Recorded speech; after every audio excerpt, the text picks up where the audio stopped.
Drinking and driving, a issue plaguing our streets and homes. Drinking and driving is a serious problem that threatens everyone on the road.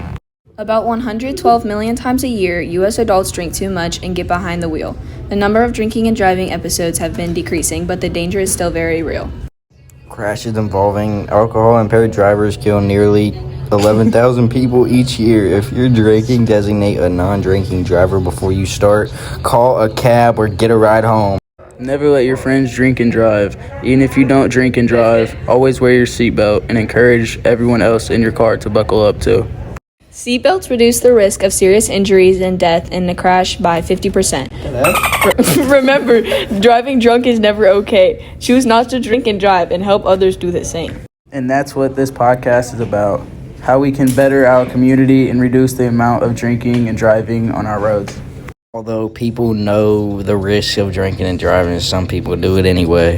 Drinking and driving, drinking and driving, drinking and driving, drinking and driving, drinking and driving, drinking and driving, drinking and driving, drinking and driving. The lesson that I got pulled over, they tried to DUI me.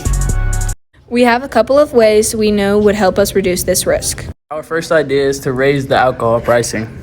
The reason why this will help lessen the amount of drinking and driving is because it will be harder to drink more alcohol without spending your whole paycheck.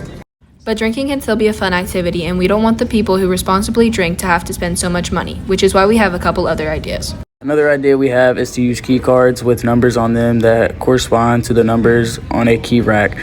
And in order to get your keys back, you have to give them your card. But you also have to use the breathalyzer. If your blood alcohol level is 0.08 or above, then you will not be permitted to drive home. You will be called a cab or Uber and your car will be towed home and billed to you.